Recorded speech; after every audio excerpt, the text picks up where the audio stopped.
E aí, galera, estamos aqui para mais um Papo de Coxia do nosso Festival Sonoridades Cênicas, Novas Dramaturgias. Eu me chamo Marcos Kovaski e sou diretor artístico da trupe investigativa Arroto Cênico. Iremos bater um papo com o dramaturgo Jonathan Magela, que escreveu a cena Não Aconteceu Nada Aqui Hoje. Jonathan Magela é dramaturgo, formado pelo Núcleo SESI de Dramaturgia. Publicou a peça Desculpe o Transtorno pela editora Cobogó em 2019, encenada em 2021 pela Companhia Iguaçuana Fábrica dos Atores. A mesma companhia encenou o texto Nessa Rua Passam Deus e o Mundo. Sua cena curta, O Eclipse do Rosto, foi encenada pela Companhia Errante em 2018. O autor também escreve literatura, com 2 livros publicados e dezenas de participações em concursos e seleções nacionais. Bem-vindo, Jonathan, ao nosso Papo de Coxia.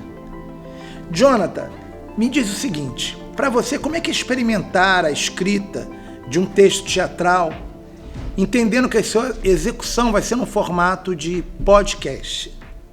Eu gosto da limitação. Quando você tem uma condição prévia para escrever, ou seja, quando você não é completamente livre, isso de alguma maneira aflora a minha criatividade. O obstáculo, a barreira, a condição prévia, isso é muito bom. Eu não lido muito bem com a liberdade total. E o podcast, por ser um formato novo, para nós que estamos escrevendo dramaturgia, e para mim, especialmente, uma coisa completamente inédita, me levou para um lugar que a escrita convencional para o teatro não me levaria. Então, eu, de alguma maneira, não me reconheci no texto que eu escrevi. Eu estranhei muito depois que li e adorei esse estranhamento. Então, foi uma experiência muito bacana. Entendi. Agora, diz pra gente, por que a escolha do título Não Aconteceu Nada Aqui Hoje? Eu estava lendo o Arthur para um outro trabalho e aí, quando me chegou a informação do festival, do Arroto Cênico, e uma frase do Arthur me chamou muita atenção, que é: o teatro deve mostrar que o mundo está caindo sobre nossas cabeças. Acho que está lá no Teatro da Crueldade. Essa frase mexeu muito comigo e eu quis falar sobre algum momento de extrema tensão em que, não importa o que aconteça, algo de muito ruim vai acontecer. Você não tem muita escolha, que é o que o protagonista, né, que não fala nada, que é um personagem sem voz, que é o Léo, ele está sendo colocado para brigar, né, com um colega da rua ali, e ele tem 2 escolhas: ou ele briga com o colega da rua, ou ele apanha do pai. Então, os 2 caminhos são muito ruins, mas eu imagino que apanhar do pai seja muito pior. Então, ele vai até o colega da rua e briga. Na versão inicial que eu havia escrito, ele apanhava do colega da rua e o pai se envergonhava muito e dizia no final: vamos para casa e se alguém perguntar, não aconteceu nada aqui hoje. Entende? Só que eu achei essa versão final extremamente careta, assim, né? E aí eu quis fazer um plot no final, que é esse momento em que o pai coloca os 2 filhos para brigarem um com o outro e esse filho caçula escolhe em quem bater, em quem despejar toda a sua violência, não no irmão. Quis manter o título também pelo fato dessas 3 palavras finais, nada aqui hoje. Se eu não me engano, são 3 advérbios, né?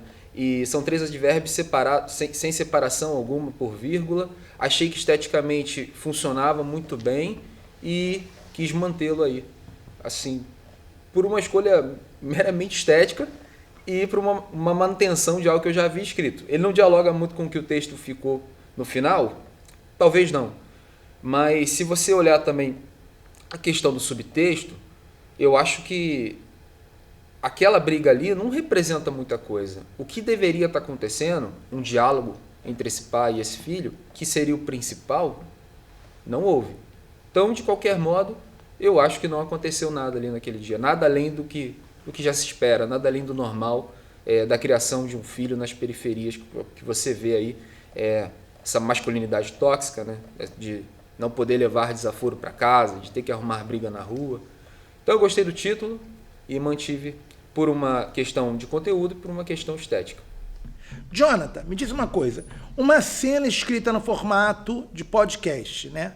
Pensada para ser ouvida e não vista, ela exige maior criatividade e recursos mais elaborados em sua dramaturgia?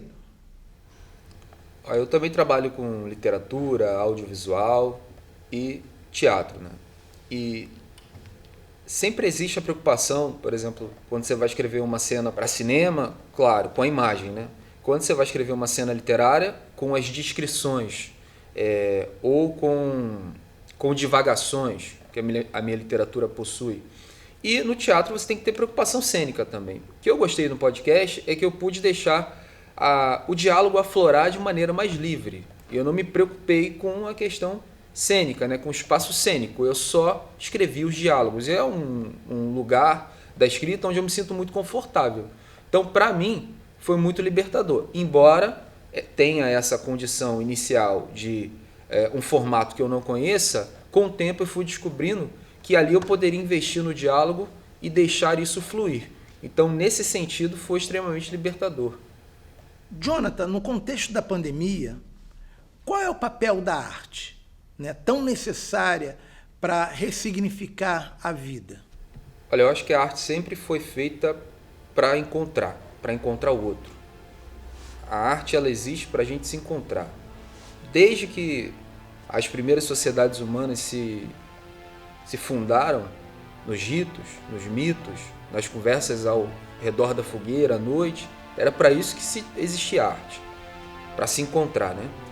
E sempre que existem momentos de crise, lá na Peste Negra, por exemplo, tem aquele livro Decamerão, onde 10 jovens eles vão para uma casa no interior da Itália e eles contam histórias uns aos outros para fugir da epidemia de peste negra, né?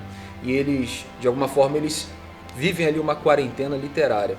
Eu acho que hoje, não podendo se encontrar tanto quanto nos encontrávamos antes, o formato de podcast, de alguma forma, ajuda a nós nos encontrarmos dessa maneira virtual.